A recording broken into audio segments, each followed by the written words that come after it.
Hi there, this is Miss Schmunk coming to you with a new podcast episode, Royal Theatre of the Absurd. As we know, it's December, and so I'm in the mood to be reflective. And in this podcast, I'm going to be reflective more so on the royals, Buckingham Palace, the firm, and as I'm calling it now, the Royal Theatre of the Absurd.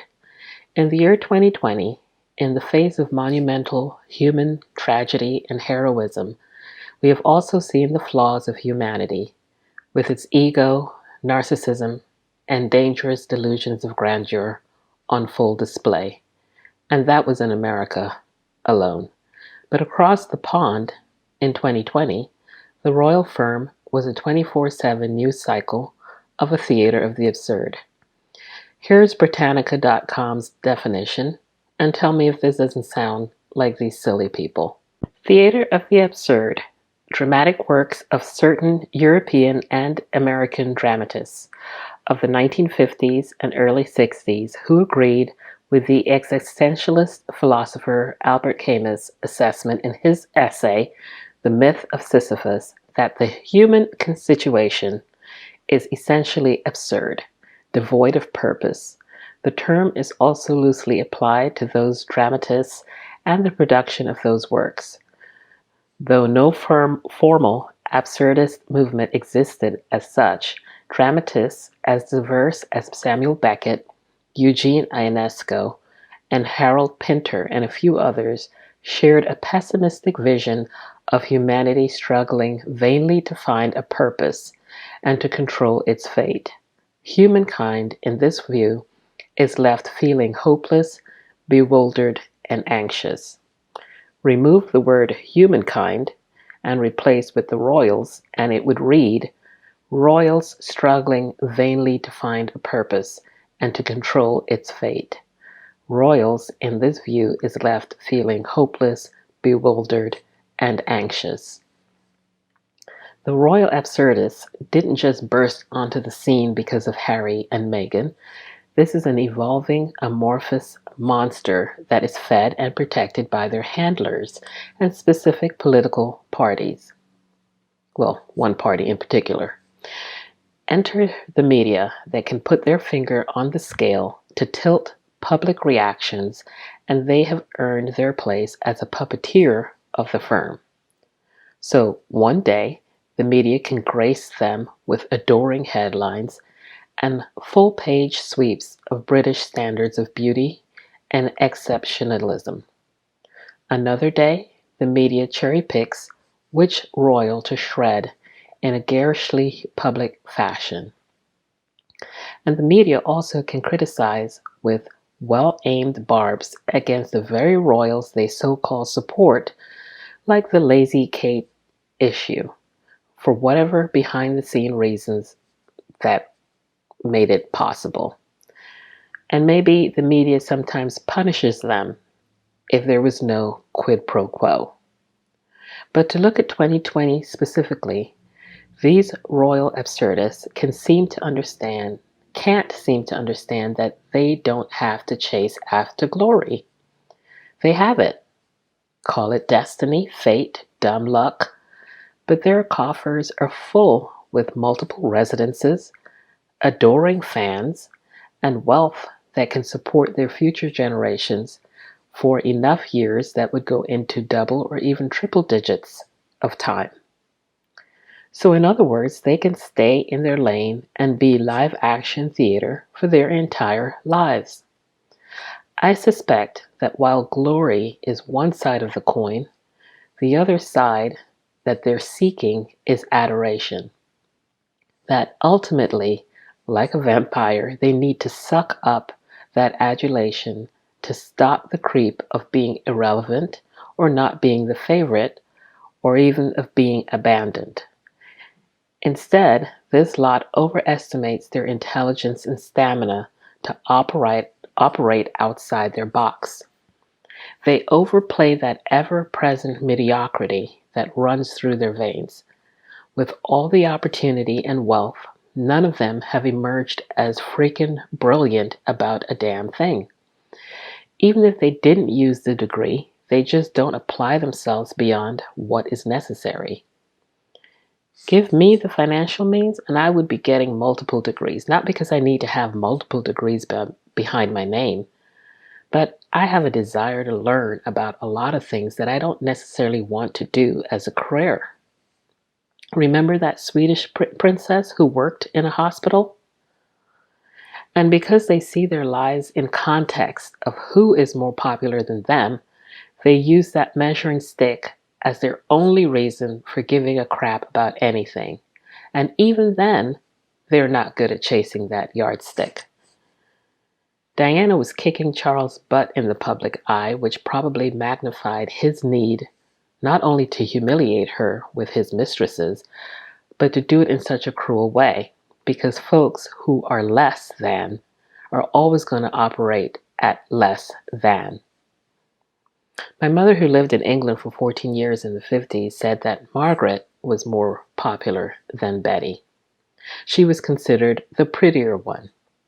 And with all the factors that surrounded Margaret's desire for independence as competition to Betty, I wonder, did it make Betty feel the need to solidify her queenship with an extra dose of cold, pragmatic harshness? And this is an attitude that seems her go-to when it comes to handling anything she deems competition to her royal absurd theater. And that's only two examples, but you look at the dumpster fire of Will and Kate's public face and you see mediocrity's banner still waving in the 21st century, still waving here in 2020. I know we tell our children that you are smart and don't let anyone tell you otherwise. But among the royals, my advice to these simpletons is that none of you will be the smartest one in the room. Just accept it. But just so you can feel some kind of special, you can feel and know that you can be savvy enough to know your strengths and play to your best abilities. For Will and Kate, I'm not sure what those best qualities and abilities are. I don't respect or like them, so I can't even see it if it's glaringly obvious. But I do believe that everyone's got strengths, even if it's at the 50 wattage level. And for their fan base, they get their inspiration and their soothing feels from these two. So I don't really have to understand what those qualities are. But what the royal absurdists are still doing is viewing everything through the lens of what is competition to the throne, to the royal firm, to them individually. And the handlers are also mistakenly taking this position as if every British citizen, Commonwealth country, and territory must adore and show bended knee allegiance or nothing less. And from the amount of time and money spent on dragging Harry and Meghan, the world knows that this couple, their brand and their influence have been identified as the biggest threat to the kingdom. Harry and Meghan siphon off valuable supporting bodies of people, and they take up mental real estate in the minds of these anxious royals. Therefore, the media, the royals, the handlers, they've made Harry and Meghan a manufactured threat to gain sympathy and empathy for the royal theater of the absurd. And therefore, the royal idiots decide to either copy their style, their actions, or even words, or try to be assertive and take initiative like Harry and Meghan, except that the royals, they always screw it up, like Will and Kate's COVID train tour in Scotland. If they truly had the best of intentions with this COVID tour, they would have stayed at home to adhere to the lockdown policies, and instead send care packages to the healthcare workers and their families. They would have also just had their regular Zoom calls with members of the staff. President-elect Biden and Vice President-elect Kamala Harris successfully did so with the healthcare staff in the US. But instead, they thought that they could adopt Betty's style as an icon in the face of wartime conditions, because that wasn't about the healthcare workers. It was about putting a band-aid over the leaking wound of Charles and Camilla's reputations. It was about steering the daily conversation to the modern king and queen in waiting. And that lack of insincerity and selfish behavior caused the tour to be widely trashed in the court of public opinion. So the next outing was to the London Palladium, which was a smarter move. Taking the children out as the props for a family night would soften their earlier faux pas. And with the kids as the shields, they're off limits to any harsh light of judgment. So someone woke up to exploiting their strength that the royal womb had delivered. Because whenever you put Kate up there, it's to show that she is the icon of British fertility with her 3 kids. And even non-royalists will enjoy seeing a happy family during this holiday season. It's a Hallmark movie come to life. But as we go into 2021, the royal absurdity will continue because William, whose values and ideals are vacant from his platform, because his one true job is to wait for that throne. In so doing, his attempts to be a personable man, it falls flat because it's not who he is. His exhibition of intelligence is just average, and that's being kind. And his passion projects don't really feel authentic because nothing has grown and flourished under his patronage. All his energy and focus are on creating an image of a king of his times. And the media puppeteers are ready to manipulate the various pulleys on hand to help with that creation. And it's done at the expense of Harry. Always has been.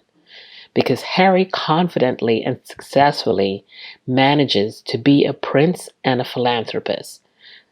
Therefore, the media can be expected to continue pushing the competition agenda in 2021 to make the public choose one over the other. And this is the height of stupidity, because whenever the media or the firm tries to do head-to-head comparisons, the world, because it's no longer limited to England, sees this manipulation and they call it out. But the other consequence will be that Will can't help but take the bait to try to outdo or copy Harry's accomplishments, to show that he's better. And that's why he's an idiot and will always be an idiot, because he can't help but take the bait. And Kate's equally dumb about that. My tip to Will and Kate is to support Harry in the public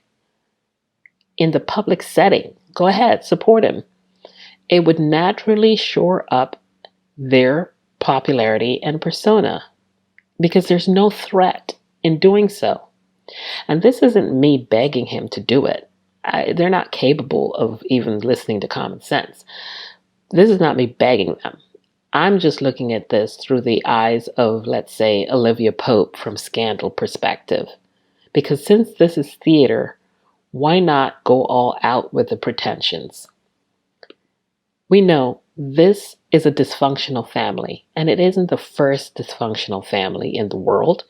I mean, heck, we can probably look around at our own families. It's not the first blended family. We've got a bunch of those. It's not the first with black sheep characters. It's not the first to have scandals. But because these royals have sipped on their supply, and they are the super race, that they are superhuman, that they are super royal, because I'm sure in their heads, they're better royals than the other royals in Europe. They have no coping skills to endure the public's scorn, because they tell themselves how wonderful they are. They tell themselves how great they are. So when they are faced with a backlash, they have no idea. And that's why they were just running in circles and looking stressed out. How does one who has been fed on a diet of being the chosen one, or on a diet that you are supposed to serve the chosen one, how can they find anything more important than them?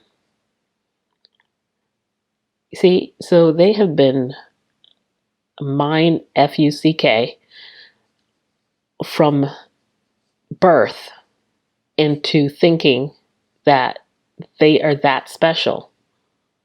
And as I look at those kids that, of William and Kate, I'm like, you're not going to teach them humility. You're not going to teach them truly to understand what is happening in their country through all levels of society, because you're incapable of doing it. You have not shown that you can do it.